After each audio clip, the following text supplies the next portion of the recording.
बिस्मिल्लाहिर्रहमानिर्रहीम। अस्सलाम वालेकुम माय यूट्यूब फैमिली, कैसे हैं आप सब।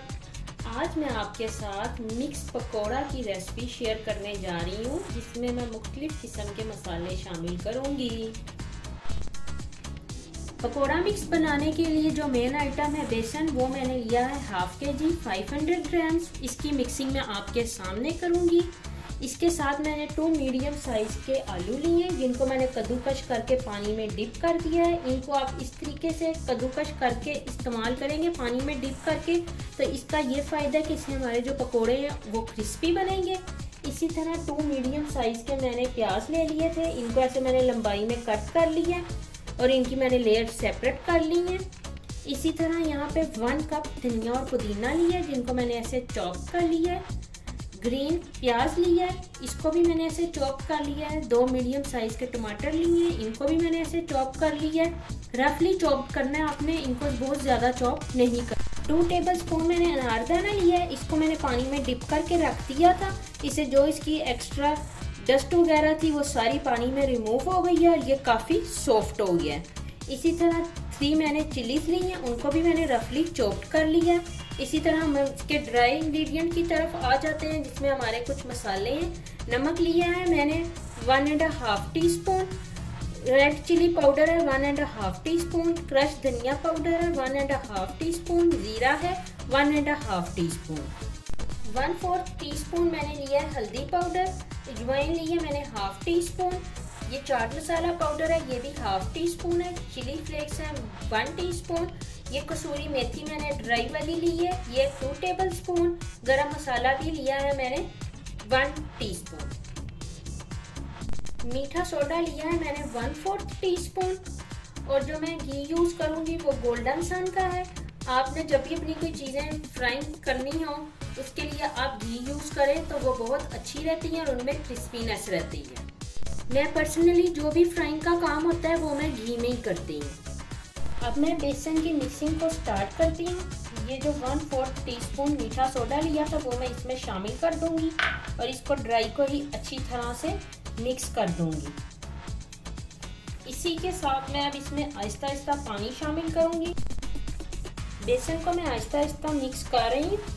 आपने बेसन को ना बहुत ज़्यादा पतला करना है और ना बहुत ज़्यादा गाढ़ा करना है। बेसन को मैं अच्छे से मिक्स कर रही हूँ आहिस्ता आहिस्ता पानी डाल के, और फिर मैं आपको इसकी फाइनल लुक दिखाती हूँ कि हमें किस तरह का चाहिए। बेसन मेरा जो था वो अच्छी तरह मिक्स हो रहा है। मैंने जब भी पकोड़े बनाने होते हैं मेरी कोशिश यही होती है कि मैं इसको हाथ से अच्छी तरह फोल्ड करूं। उससे ये क्या होगा कि जो भी इसमें गुठली वगैरह होगी, जो भी पीस होगा बेसन का, वो सेपरेटली हमारे हाथों से मैश हो जाएगा और इससे हमारे जो पकोड़ों का टेक्सचर है वो भी बहुत अच्छा डेवलप हो जाता है। आपने ज़रा इसको बेसन को जब अच्छी तरह मिक्स हो जाए ऐसे ऐसे इसको आप कर लें। इससे क्या होगा, ये आपके लिए टिप भी है। आप बेसन जब भी पकोड़ों के लिए घोलें आप इसको हाथ की मदद से करें तो आपके पकोड़े अच्छे रहेंगे। अब बेसन की मिक्सिंग अच्छी तरह से हो गई है। कुछ ये हमें इस तरह का टेक्सचर चाहिए, ठीक है। मेरे हाथ में से देख सकते हैं आप, ये स्लिप हो रहा है, इस तरह का टेक्सचर हो। इसको मैं 10 मिनट के लिए रखूँगी और फिर मैं आपसे मिलती हूँ। बेसन को रखे हुए 10 मिनट हो चुके हैं। इस स्टेज पे मैं इसमें सारे मसाले शामिल करूँगी और इनकी अच्छी तरह से मिक्सिंग करती हूँ। मसालों की अच्छी तरह मिक्सिंग हो गई है। इस स्टेज में अब मैं वेजिटेबल शामिल करूँगी। जो मैंने आलू पानी में डिप करके रख लिए थे उनको मैंने ऐसे स्टेन कर लिया है, तो मैं ये ऐड करूँगी। इसके साथ मैं ये प्याज शामिल करूँगी और बारी बारी ये भी जो तमाम हमारी चीज़ें हैं मैं इनको इसमें शामिल कर रही हूँ।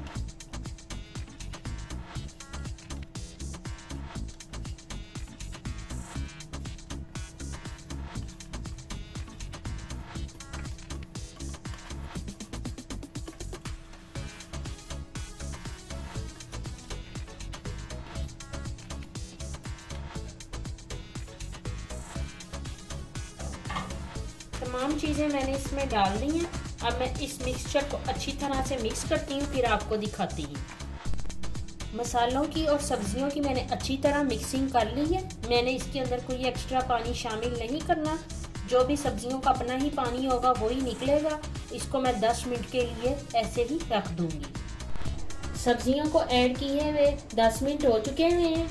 दूसरी तरफ मैंने जो है अपना घी वो प्री हीट होने के लिए रख दिया। जैसे ये मेल्ट होता है फिर मैं आपको इस पकौड़े डालने के प्रोसेस पे मिलती हूँ। घी अच्छी तरह गर्म हो चुका हुआ है। इस स्टेज पे अब मैं पकौड़े शामिल करती हूँ। पकौड़ों के मटेरियल के लिए मैंने ये टेबल स्पून लिया है। मुझे इतने साइज के मैक्सिमम पकौड़े चाहिए।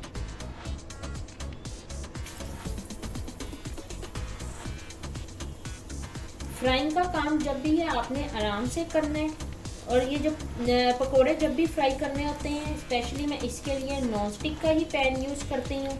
हम दूसरा कोई पैन यूज़ करते हैं, इससे ये कि हमारे पकोड़े जो हैं वो नीचे बैठ जाते हैं, जल्दी वो ऊपर नहीं आते। ये आप देख सकते हैं मैं ये पकोड़े आहिस्ता आहिस्ता इसमें शामिल करती जा रही हूँ।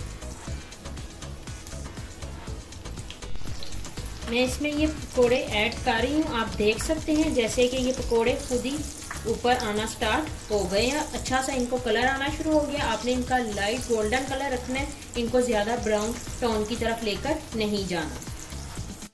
ये आप देख सकते हैं अच्छा सा गोल्डन कलर इन पकोड़ों का आता जा रहा है। ये कुक होने में ज़्यादा टाइम नहीं लेते क्योंकि इनमें आलू जो है वो मैंने कद्दूकश करके डाला हुआ है। इस वजह से 2 मिनट तक मैं इनको निकाल लूँगी। ये जो मैंने पकोड़े निकाले हैं आप देख सकते हैं इनका बहुत प्यारा सा गोल्डन कलर आ गया। ठीक है, इसी तरह मैं नेक्स्ट राउंड डालती हूँ और फिर आपको दिखाती हूँ। मैं पकोड़ों का सेकंड राउंड डालने लगी हूँ। इसी तरह मैं इनको बारी बारी सारे अपने पकोड़ों को बनाती हूँ। टमाटर डालने से ये होता है कि हमारे जो पकोड़े हैं वो बहुत ही जूसी बनते हैं और सॉफ्टनेस भी रहती है।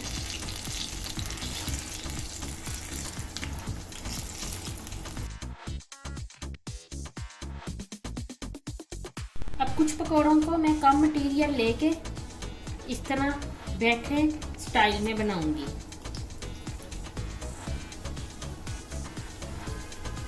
इस तरह पकौड़े बनाने से ये है कि हमारे पकौड़ों की जो लेयर है वो थिन रहेगी और क्रिस्पी लुक भी ज़्यादा आएगी।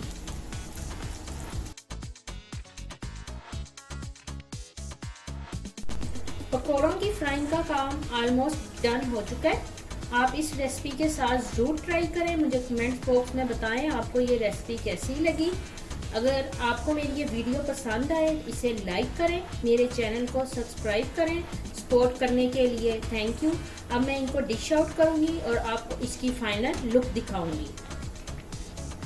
ये हमारा मज़ेदार सा पकोड़ा मिक्स का प्लेटर रेडी है। इसको मैं मिंट रायते के साथ सर्व कर रही हूँ।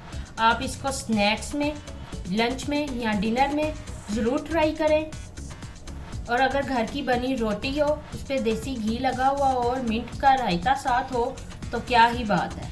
ओके जी, अल्लाह हाफिज़।